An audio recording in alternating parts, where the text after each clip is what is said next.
تو نصیر اس کی جو ڈیمیج ہو گئی پھر ہاتھ پیر کام کرنا چھوڑ دے. اس نے کہا پھر سارے دوست بھی چھوڑ دے.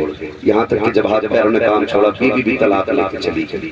اس نے کہا تیرے جیسے محتاج کے گھر میں کیا رہنا. اس نے رو کے کہا تھا, اس نے کہا جب مجھے ہوش آیا میں جب بھی صبح کو اٹھ کے نہ آنکھیں کھولتا کوئی اور نہیں میرے بستر پہ میری ماں بیٹھی ہوئی ملا کرتی تھی.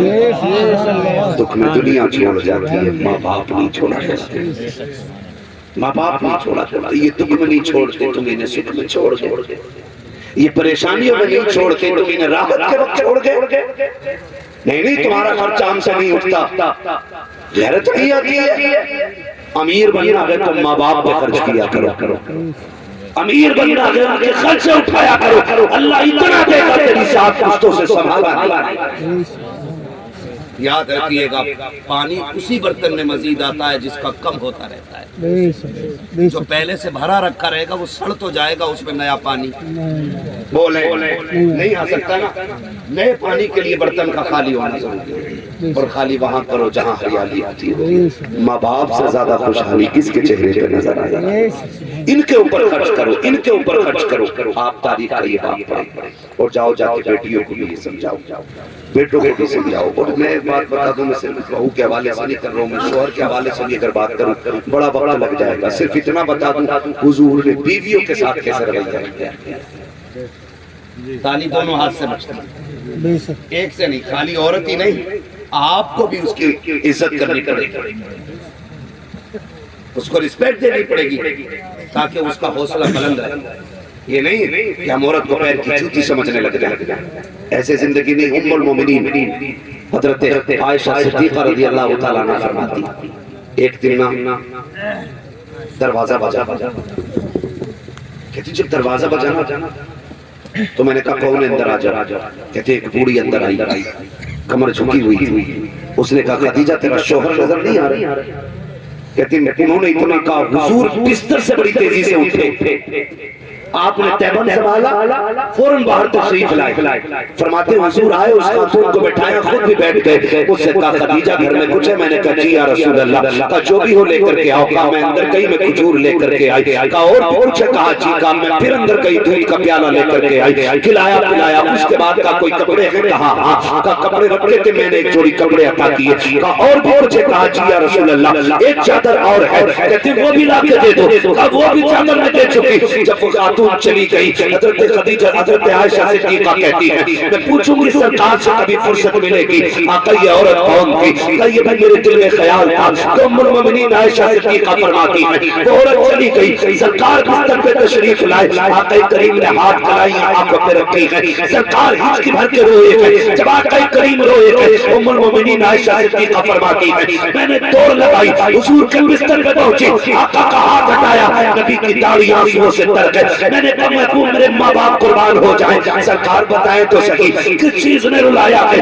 آقا کریم فرماتے ہیں عائشہ تم یہ پوچھنا چاہتے تھی کہ اس سے میرا رشتہ کیا ہے, یہ عورت کون تھی؟ آقا جی بتا دے. آقا فرماتے ہیں سنو عائشہ یہ میری خدیجہ کی سہیلی تھی, اس کے بچپن کی سہیلی تھی. جب وہ زندہ تھی تو یہ آتی تھی, خدیجہ بھی اتنا نوازتی تھی جتنا میں نے نوازا ہے. آقا کریم فرماتے ہیں جب یہ آئی ہے تو اس کے آنے سے مجھے خدیجہ کی یاد آ گئی. عائشہ صدیقہ نے کہا تھا آقا اتنا نوازا آپ نے کس لیے؟ آقا فرماتے ہیں اتنا اس لیے کیا ہے تاکہ دنیا میں یہ راضی ہو جائے قبر میں میری خدیجہ کی روح راضی ہو.